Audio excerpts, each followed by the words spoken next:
¿Qué se necesita para vivir más de 100 años y hacerlo con gracia, humor y coraje? Hoy tenemos el privilegio de escuchar a una mujer que no solo ha vivido más de 100 años, sino que encarna, sin proponérselo, cada uno de estos pilares. Beatriz es una mujer luminosa que ha hecho de su vida una danza entre la fe, el amor y la valentía. A sus 100 años, Beatriz no solo recuerda, vive, inspira, ríe y enseña. Prepárate para escuchar una historia que desafía el tiempo, abraza las penas con alegría y nos deja instrucciones inesperadas para florecer cada día, sin importar la edad. ¿Cuál es el verdadero secreto para vivir más de 100 años con alegría y propósito? ¿Cómo se transforma el dolor con compasión y la rutina en fiesta? ¿Qué tienen en común la oración, el buen humor y pintarse los labios? ¿Qué le diría al mundo una mujer que ha florecido en medio de las pruebas más duras? Y finalmente, ¿qué decisiones marcan la diferencia entre sobrevivir y vivir plenamente? No te pierdas este episodio.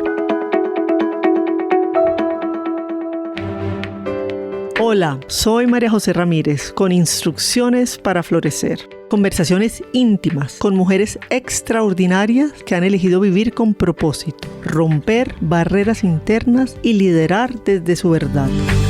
En cada episodio, una mujer revela desde el alma su historia de empoderamiento, superación y coraje.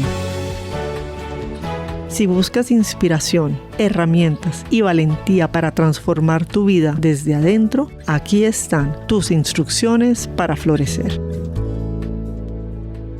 Mi invitada a este episodio es Beatriz Jaramillo de Nieto, quien nos va a compartir sus instrucciones para vivir plenamente más de 100 años.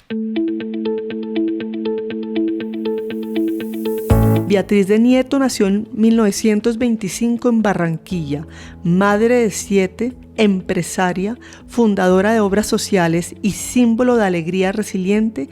Ha vivido más de un siglo con fe, humor y generosidad. Viuda 2 veces, superó profundas pérdidas y convirtió su vida en servicio.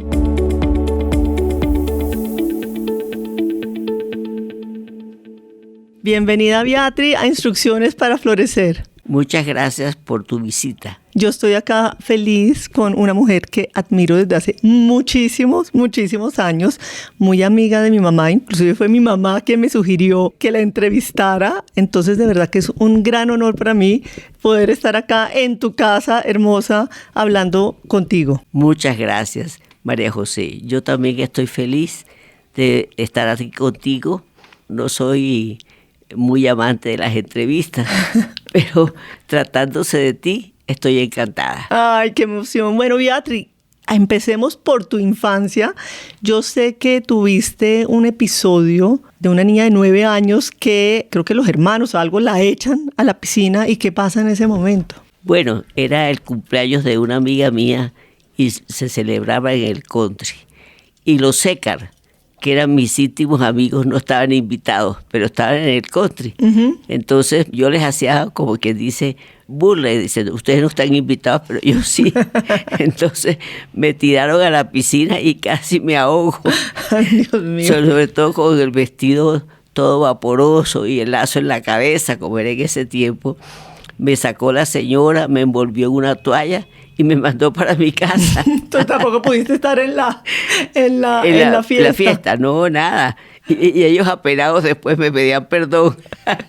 Pero tengo entendido que en ese momento tú sentiste que tuviste una aparición muy especial. Sí, sabes que sí.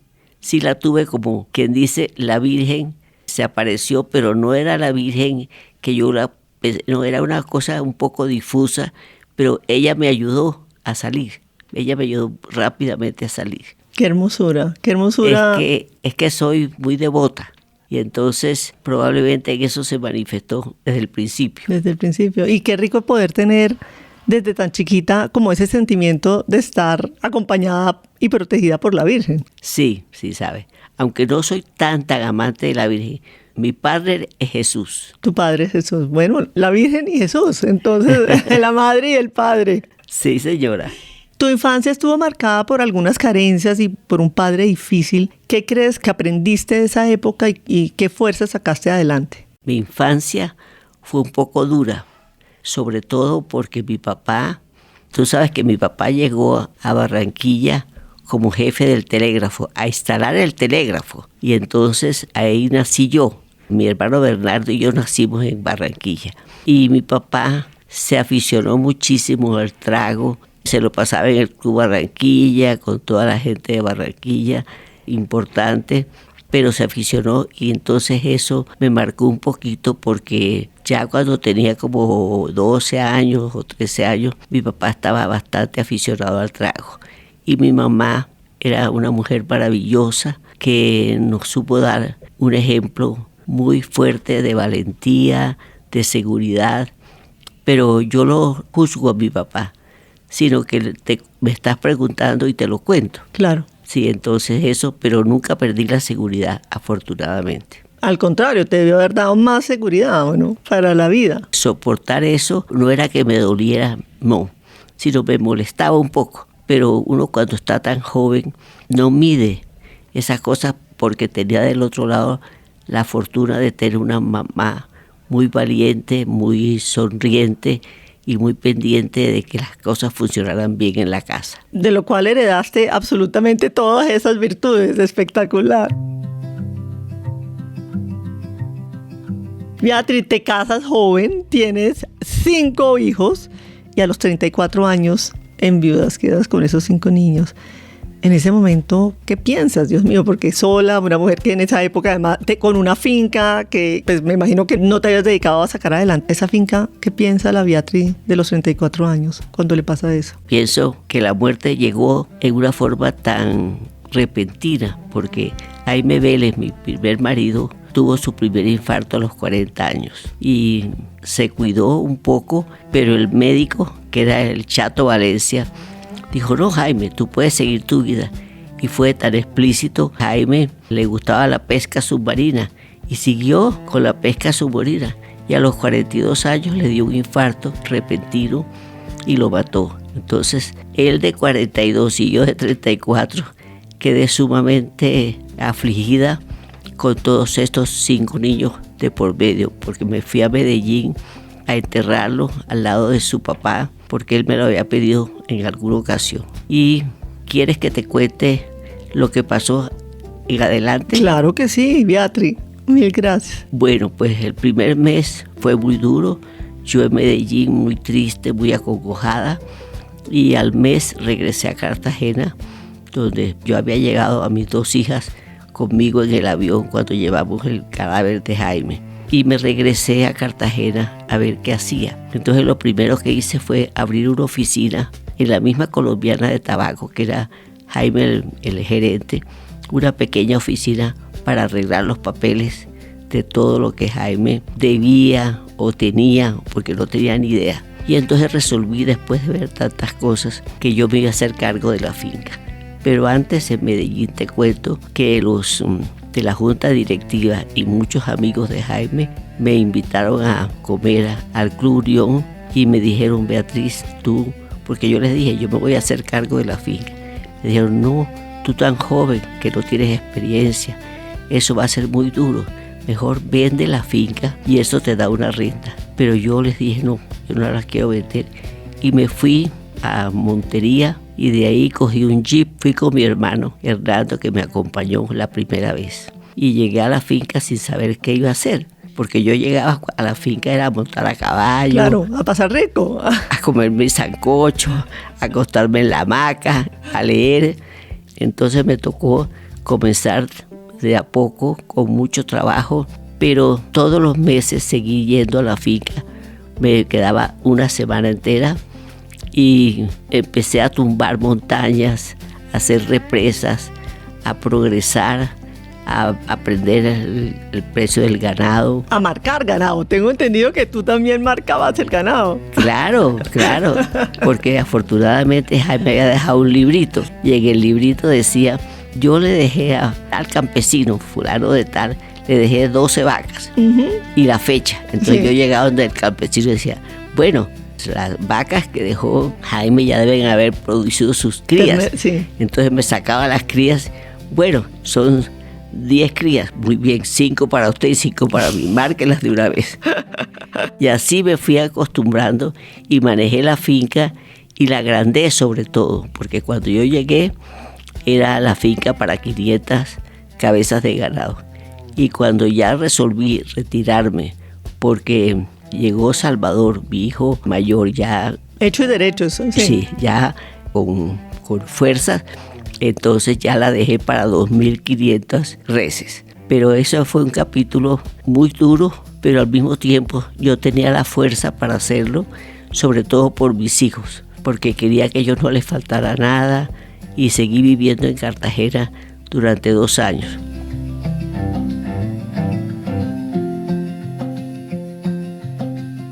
Ahí es cuando te nombran Doña Beatriz, o sea, te ganas el apodo de Doña Beatriz, como sí. Doña Bárbara, que es capaz de salir adelante. Y bueno, yo en este momento tengo que decir que resuena muchísimo tu historia. Yo cuando enviudé tenía 35 años, muy parecido que tú. Y cuando salí a trabajar era por mis hijos, para sacarlos adelante y para que no les faltara nada. Es que uno hace todo lo que pueda por sus hijos. Es el motor que lo motiva a uno. Así es. Bueno, 2 años después de enviudada, una amiga creo que hace una comida en Bogotá y te conoces con un soltero muy cotizado bogotano, Eduardo Nieto, y ahí él queda fascinado contigo. ¿Y qué pasa ahí? La historia es esta.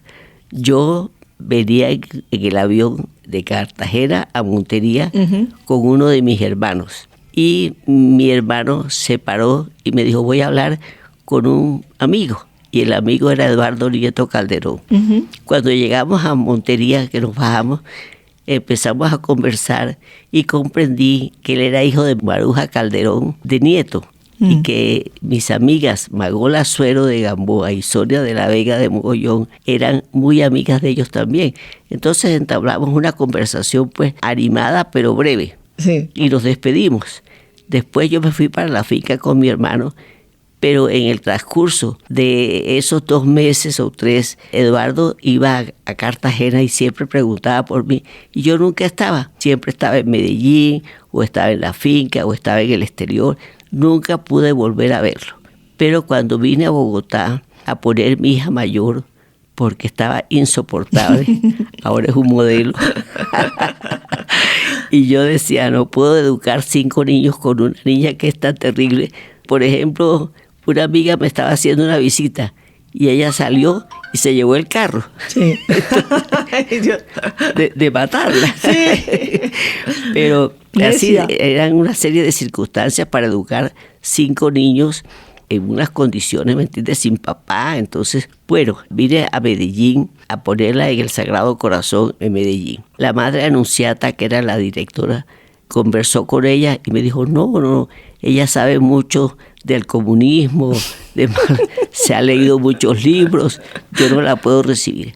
Entonces tuve que llamar a mis amigas donde tenían los hijos en Bogotá y que me pidieran un cupo y me lo dieron en varios colegios. Entonces me vine a Bogotá a poner la niña al colegio. Y entonces Magola Suero de Gamboa me dijo, Beatriz, yo quiero que vengas a comer a mi casa. Le dije, mira, desde que estoy viuda, en estos 2 años no he ido a ninguna parte porque me siento muy triste. Me dijo, sí, pero ya es momento de que tú salgas. Y entonces me animaba a mi hija Carlota a decir, mami, ves. Al fin entonces resolví ir. Vino Alberto Gamboa por mí y yo me senté a conversar con Enrique Santos y con Eduardito Jaramillo, que eran muy amigos míos. Y Magola vino y cogió del brazo a Enrique Santos y dijo, quítese de ahí que yo invité a Eduardo Nieto para que, para que la conozca, para que puedan hablar más. Para que esté con Beatriz. Y empezamos a conversar y la conversación se fue alargando y al otro día me invitó a almorzar a su casa y al otro día me invitó a almorzar al jockey y en total empezamos a salir durante una semana y a la semana me propuso matrimonio. ¿Pero él ya sabía que tenía 5 hijos o no? Sí, al principio me preguntó y le dije sí, que son 5 hijos. Pero lo más chistoso era que cuando ya resolvimos, después de 3 meses de conocernos, resolvimos que nos íbamos a casar. Entonces su mamá estaba en Nueva York, él le contó y la mamá estaba feliz porque ya Eduardo tenía 42 años. En ese tiempo estaba quedado. Estaba quedado, pero muy apetecido por las solteras. Me imagino. Era el presidente del Banco Popular y era un hombre muy fino, muy estudioso, muy señor. Y entonces, cuando él le contó a la mamá, y le dijo, y que tiene unos hijos, ¿no? Y Eduardo le dijo, sí, mamá, son 3. Y ella dijo, bueno, son bastantes, ¿no? Y después le dijo, no, son 4. Y después le dijo, son 5. Entonces, bueno, eso sí fue como quien dice, ella muy querida y todo, pero aterrada. Claro. De que un soltero se cargara con una persona con 5 hijos. Eso fue increíble. Y bueno, después entre los dos tienes a María Isabel, que es muy amiga mía, y a Eduardo, entonces sí, ahí ya completaste los 7. Los 7. Completé los 7. Te voy a contar el matrimonio que fue en Cartagena, fue chistosísimo, porque fue en la capilla de San Pedro Claver y toda la plaza estaba llena. Pues entonces un negro le preguntaba, ¿cuántos hijos es que tiene? Y la otra le contaba 5, dijo, ¡qué bárbaro! Y así fue todo, pues era como si se estuviera casando una reina de belleza, que en la costa es muy importante. No, fue chistoso. Y todos los niños que yo los había repartido, usted se va con su tío tal, todos se metieron en el carro con nosotros. Llegaste ahí rodeada de todos los 5. Entonces nos vinimos a vivir a Bogotá. Y aquí en Bogotá nos nacieron mis otros 2 hijos, los nietos, que son María Isabel Nieto y Luis Eduardo Nieto. Entonces completamos 7. Fue fantástico porque esta unión de los Vélez y de los Nietos fue sumamente cariñosa, cordial. Nunca hubo una diferencia porque Eduardo era muy educado y yo también soy educada. Entonces les pusimos principios, les dimos reglas y nunca se oyó una voz de rechazo o de regaño, no. Todo era mucha armonía, manejar niñas de 15, 18 años, ponerlas a que llegaran a tiempo, pero yo tenía mi carro y mi chofer para llevarlas y traerlas, porque no quería molestar a Eduardo imponiéndole pues esa cantidad de deberes que tiene una madre con sus hijos. Claro, no, pues de verdad, además soy testigo de que se quieren mucho entre los Nieto y los Vélez y tiene una relación maravillosa y fantástica. Beatriz, ahora vamos a avanzar varios años, como ya para empezar a tener un poco toda tu sabiduría, digamos, de vivir plenamente más de 100 años, que es una mujer, además, ustedes no pueden creer, es una mujer que se ve súper joven, amorosa, la piel la tiene espectacular, es la fórmula de la eterna juventud, siempre con una gran sonrisa, siempre con una gran sonrisa. Sin embargo, pues sé que a lo largo pues, de estos años ha habido muertes, separaciones, también momentos difíciles. ¿Cómo has logrado acompañar, digamos, a tus hijos? Y bueno, cuando murió además Eduardo, esa parte, digamos, de los momentos difíciles, Beatriz. La más difícil fue el secuestro de mi hijo Salvador, porque él regresó de Estados Unidos de terminar su carrera de Animal Science en Houston. Y entonces, al poco tiempo de haber regresado, lo secuestraron. Lo secuestró la EPL. Afortunadamente era el presidente Belisario Betancourt y ellos sabían exactamente dónde estaba y que si querían que el ejército los recogiera. Yo les dije no, esperemos, y ellos me escribieron cartas pidiéndome pues suma alta. Mi mayordomo, que en ese tiempo era uno de los Ochoa, hermano del malo. Pero este era muy bueno y de toda mi confianza, trabajó 20 años conmigo y entonces él fue a hacer las diligencias. Ese fue lo más duro en ese momento, pero él regresó divinamente, muy bien, muy tranquilo, muy seguro, con barba como de Jesús. Además que es guapísimo. Sí, es muy guapo. Y entonces esa fue mi primera pena. Después, naturalmente, mis hijas se han separado algunas y afortunadamente se han vuelto a casar. He tenido una vida un poco movida, digámoslo así, pero siempre lo hemos tomado con altitud, con mucha discreción y con mucho señorío, para que ni los que se separan se sientan alejados de la casa ni nada, sino que siempre ha sido una cosa educada, afortunadamente.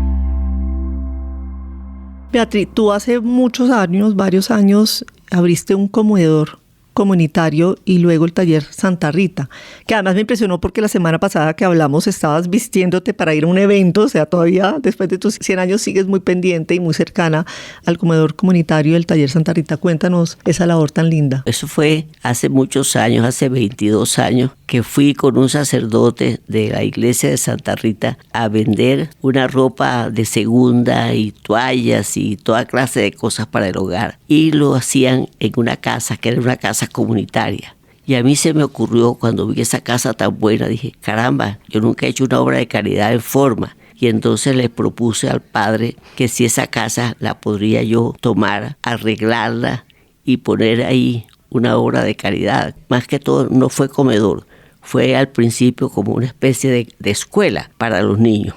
Y así llamé pues a los Echavarría, que me regalaron el piso, y todos me ayudaron y remodelé la casa muy buena.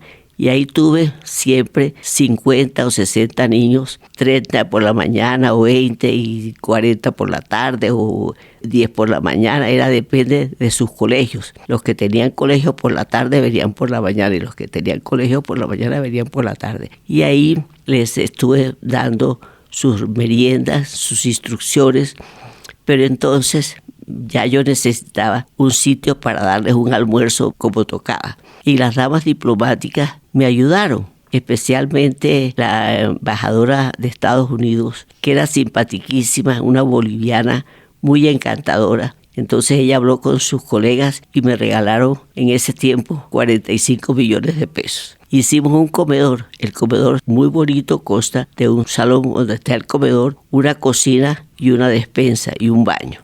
Y ahí pude darles desayuno y almuerzo a muchos ancianos y muchas personas que no podían tener un sustento en sus casas. Pero no de balde. Ellos tenían que pagar, yo no me acuerdo si 10 pesos o 15 pesos, una cosa así como para que valoraran lo que estaban recibiendo. Sí. Exacto, pero en eso me ayudó mucho una institución que se llama La SER, que tiene una obra que es debajo de ellos que se llama Pan de Vida. Entonces ellos finalmente me daban, iba a un carro y me llevaba toda la comida para la semana. Entonces fue una gran ayuda, lo tuve mucho tiempo. Es decir, tengo 22 años de estar trabajando en eso. Pero cuando la pandemia, entonces se tuvo que parar todo y se llevaron todas las cosas de la casa, la destruyeron. Y cuando yo volví, habían cambiado las llaves de la puerta y me dijo la directora del comité del barrio que era que ellos querían que yo les rindiera cuentas. Entonces les dije, no, son mis amigos los que me regalan la plata. Claro. Inclusive tu mamá me ha regalado siempre. Me da un chequecito todos los años. Entonces no quise volver porque saben que los más ingratos no me dieron ni una llamada a decirme, doña Beatriz, ¿por qué no vuelve? Sí, después de tantos años de estar. Después de tantos años. Entonces recurrí al párroco de la iglesia que está antes del peaje, a mano izquierda. Le dije, necesito un sitio para continuar mi obra. Sí. Y entonces él me dio un cuarto, una escalera de una pendiente terrible, pero este año me dio otro cuarto mejor y ahí ya no tengo esa cantidad de niños, pero tengo 40 niños que vienen unos por la mañana y otros por la tarde y ya no se les da almuerzo porque no podemos, porque no hay sitio donde ponerlos. Pero sí les doy su refresco y me ayuda varias personas, la alquería me regala la leche y así. Y tenemos la fiesta de Navidad, que recogemos los regalos en la puerta de la iglesia, les damos una tarjetica donde está el nombre del niño con sus medidas y ellos traen los regalos y los niños son felices. No, pues mañana tienen una fiesta divina. Divina va a ser allá en la iglesia y en el comedor de allá de la iglesia también les damos su comida y después su regalo. Y se ponen felices porque los regalos son zapatos, blue jeans, un suéter o una camisa, lo que puede cada uno. Y a unos les mandan muchas cosas y a otros les mandan poquitas y nosotros les sacamos a los que les mandan mucho para darle a los que les regalan poquito, para equilibrar. Exacto. Pero se van felices, dichosos y yo me siento muy contenta porque ya me debía retirar, pero no soy capaz. ¿Qué dirías tú que es el secreto para vivir más de 100 años? Yo creo que el secreto es, primero, tener a Dios en el alma. Tener siempre la fe en Él y la fe en mi propio compromiso conmigo mismo y con mi familia. Y además de eso, nunca he criticado a nadie, ni nunca he hablado con desprecio por nadie. Siempre he sido caritativa. Es pesado decir esas cosas de uno mismo. Esta es la idea de esta entrevista, para que nos compartas. He tenido una vida, como que dice, en paz con mi alma, con mi familia. Siempre tengo reunida a mi familia en torno a mí. Mi casa es abierta. Pueden venir a desayunar, a almorzar, sin protocolo, sin nada. Hoy, por ejemplo, vino a almorzar uno de mis nietos y entonces dijo, ay, yo quiero repetir. Y la cocinera le dijo, no hay más. Porque ese es el secreto también de ser, como quien dice, abierta. Claro. Una madre abierta a sus hijos y también abierta a mis amigos, a quienes quiero mucho. Y a los 100 años tengo todavía las amigas. En Cartagena se han muerto todos menos Blanca Becerra de Román. Y en Barranquilla se murieron todas. Entonces ya yo tengo que tener amigas jóvenes como María José. Exactamente, así es. Beatriz, algo que te caracteriza a ti es tu alegría. Yo siempre te veo con una sonrisa enorme. Yo me imagino que eso también es parte del secreto de vivir la vida viendo como lo positivo, lo alegre, divirtiéndote, tomando el pelo, no criticando.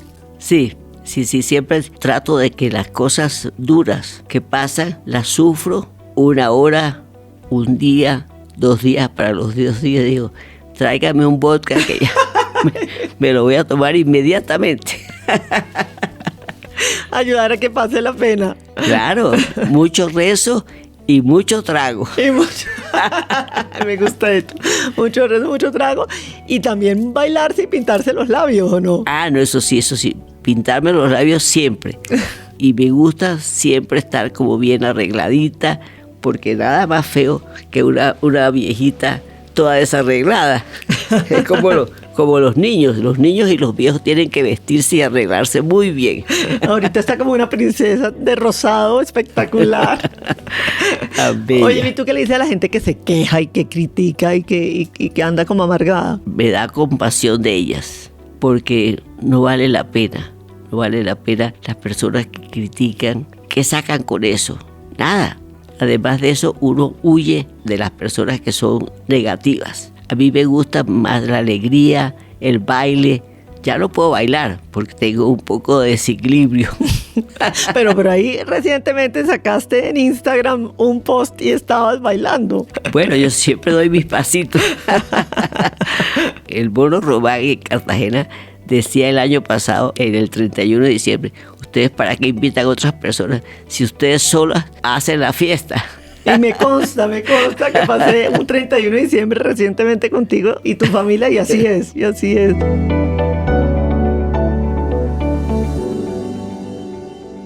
Tú ahorita has nombrado mucho a tus amigos. ¿Qué rol han jugado en tu vida las amistades? Cuando estaba casada con Eduardo, me invitaba mucho. Pero al quedar viuda, muchos amigos no me volvieron a invitar. No sé, ¿me entiendes? Me ignoraron. Pero otros, como Magda y tu papá, fueron amigos míos todo el tiempo. Y muchos otros. Entonces yo he seguido funcionando a pesar de la viudez y de los 100 años que tengo, que todavía me invitan, y todavía les gusta que yo vaya. Y yo también soy feliz de tenerlos aquí en mi casa, en almuerzos, en tés. Más que todo en almuerzos me gusta más. Y entonces nunca he perdido la corriente, digamos la amistad con esas amigas. Unas más íntimas que otras, entre ellas Magda. Magda y Jorge son muy amigos míos. Y tengo otros también muy buenos amigos. A veces las personas de edad no las vuelven a invitar, pero ellas también se dejan, porque entonces si no me invitan, yo las invito. Claro, claro. Pero eso es parte de la alegría de querer uno vivir. Parte de tu filosofía es nunca decirle no a nada. Tú siempre le dices que sí a todo. Cuéntame esa filosofía. Bueno, porque lo que pasa es que si uno empieza a decir no sé si voy, no sé si puedo, nada. Yo digo siempre que sí, porque me encanta. Claro que de pronto me siento enferma y no puedo y tengo que excusarme, pero me gusta disfrutar de la gente, me gusta disfrutar de mis amigos, unas más que otras, y con mi familia es lo mismo. También me encanta estar con ellos, hacer almuerzos con ellos, irnos a la finca o a Napoima o a Villa de Leyva, donde tengo una hija viviendo, o a Montería, donde tengo también otro hijo viviendo. Esa es la forma de formar una alegría alrededor de uno. Oye, Beatriz, hay una frase que escuché recientemente tuya que me fascinó y es: yo estoy envejeciendo hacia la juventud. ¿Cómo es que se hace eso? Eso te voy a decir por qué. Cuando el Banco de Bogotá cumplió 100 años, lo festejaron primero en la calle 85, entre 14 y 13. Ahí estaba el Banco de Bogotá y ahí fue que lo celebraron. Y yo vivía muy cerca y entonces nos invitaron a la ceremonia. Y el presidente del Banco de Bogotá en ese tiempo, Jorge Mejía Salazar, él entonces dijo en su discurso, entre las frases que dijo es esa: estamos envejeciendo hacia la juventud. Y yo le digo lo mismo.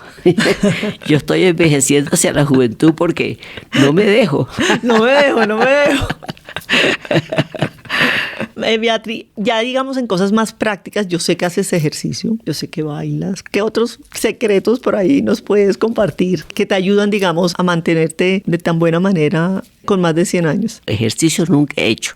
A los 90 años empecé a hacer unos cuantos, pero después cuando me enfermé, sí me mandaron a hacer unos ejercicios en la Clínica Santa Fe y me aficioné mucho, y ya de 90 a 95 años montando bicicleta y haciendo esas cosas. Ahora tengo unas personas que vienen una vez a la semana y me hacen unas cosas pues para mi estabilidad, porque la he perdido un poco. Pero creo que en general es el espíritu y también la fe tan grande que tengo en Dios, porque yo voy todos los días a misa y hablo con Dios y hablo con Jesús, que es mi partner. Y entonces a él le cuento que estoy muy brava por esto, que estoy muy triste por esto, que estoy alegre por esto, pero casi nunca demuestro tristeza ante mis hijos, sino siempre hay una cosa positiva para contestarle a sus problemas. Beatriz, ¿hay algo, digamos, de lo que te hayas arrepentido a lo largo de estos más de 100 años? No me acuerdo.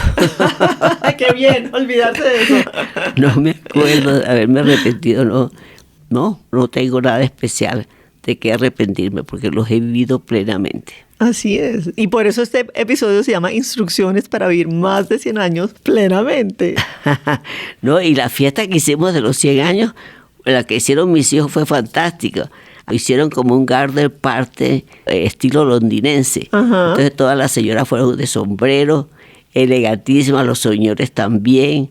No, Magda y Jorge estaban divinos, tus papás. Divina, Beatriz. Yo sí vi las fotos, y tú estabas, pero espectacular. Así que eso fue muy bonito. Hice otra fiesta aquí en mi casa, donde invité a las personas que no compaginaban con otros amigos.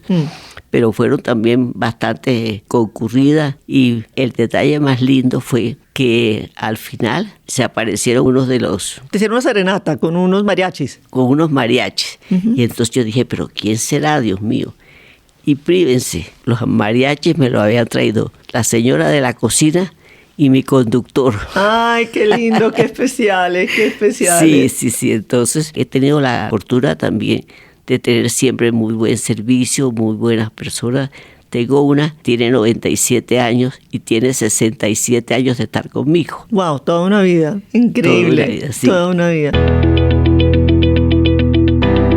Para alguien joven que en este momento esté pasando una dificultad, ¿tú qué le dirías? Tú que has pasado por tantas cosas en la vida. Sí, yo le diría primero que se acercara a Dios, que eso le puede traer un poco de paz, conversar con un sacerdote, contarle lo que está pasando y también, si es necesario, un psicólogo. Yo nunca he ido donde un psicólogo, ni nunca mandé a mis hijos donde psicólogos, porque yo he sido partidaria de lo natural, de que uno tiene que hacer fuerte por sí mismo. Pero a una persona que esté pasando un problema, decirle, ten fe en Dios y saca tus fuerzas. Piensa que agradecer, si es trabajar, si es ser más cariñosa con tu hijo o con tu exmarido o con tu mamá, porque a esas personas que tienen esos problemas, o mejor dicho, esa es la humanidad, es a veces también porque no saben valorar lo que tienen en la vida.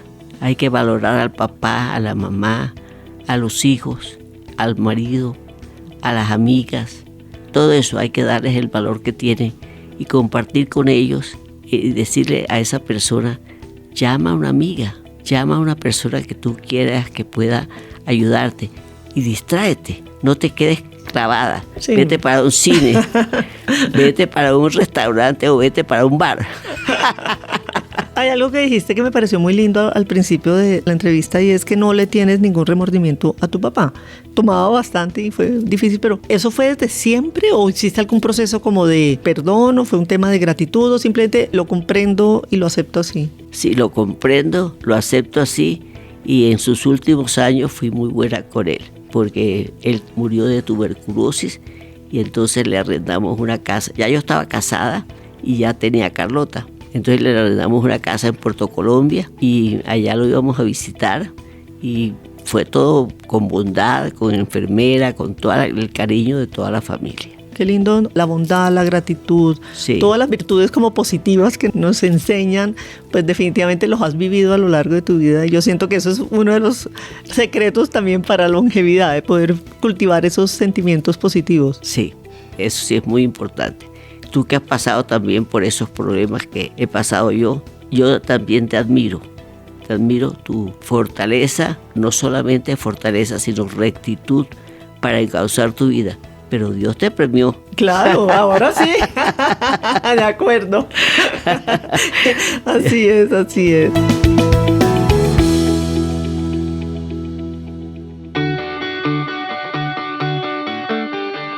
Beatriz, una de las preguntas que yo siempre hago, el podcast se llama Instrucciones para Florecer y siempre le pregunto a las mujeres cuáles son tus instrucciones para florecer y tú definitivamente eres una mujer maravillosa que ha florecido muchísimas veces y que ha vivido una vida plena.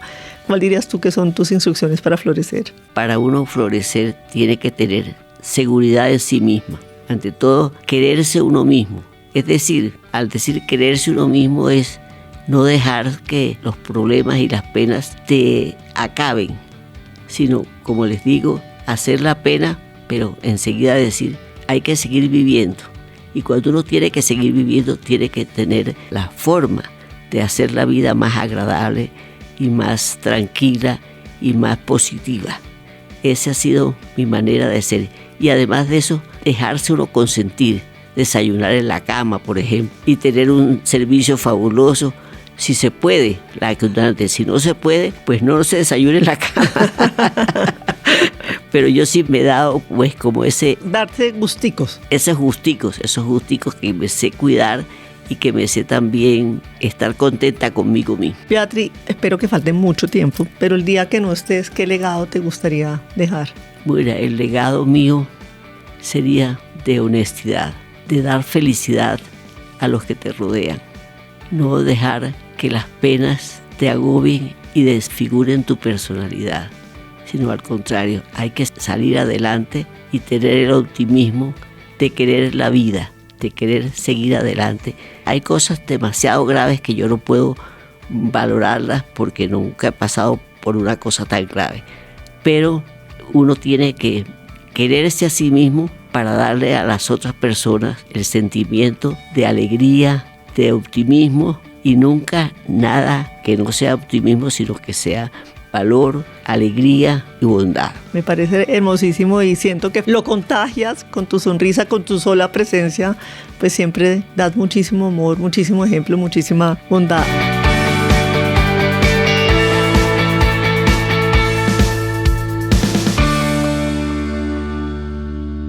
¿Hay algo que no te haya preguntado a lo largo de esta entrevista y que te gustaría compartir con los oyentes? Todas tus preguntas han sido muy valiosas, prácticamente como confidenciales. Yo hice mi investigación. Como confidenciales, pero he estado feliz con tu visita. Ay, pues yo con feliz. Tu presencia también. Muchas gracias. ¿Qué viene para ti a futuro?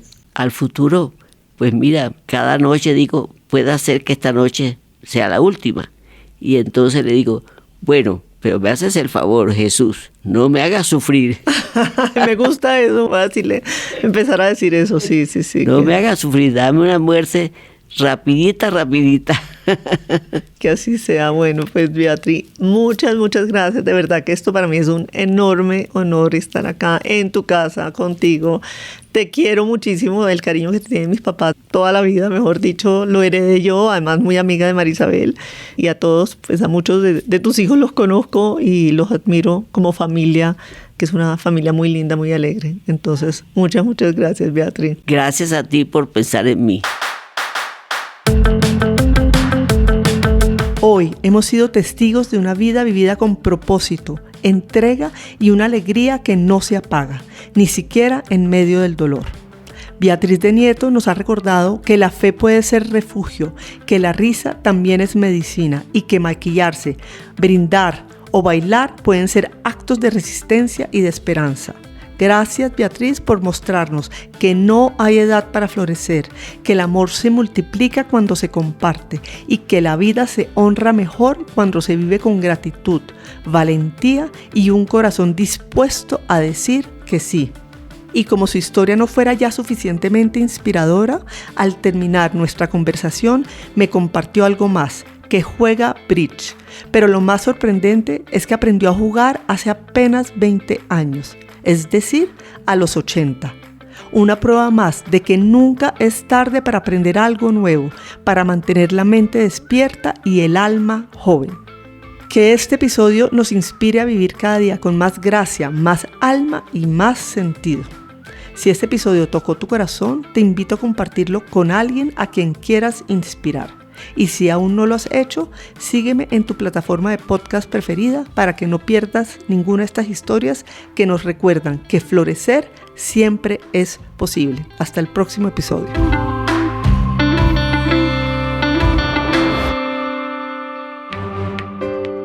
Hasta este momento, instrucciones para florecer. Los espero muy pronto con más conversaciones con mujeres extraordinarias que nos comparten su historia de empoderamiento, liderazgo y vida en propósito. Acompáñame a descubrir sus instrucciones para florecer. No olvides suscribirte a nuestro podcast en la plataforma de tu elección.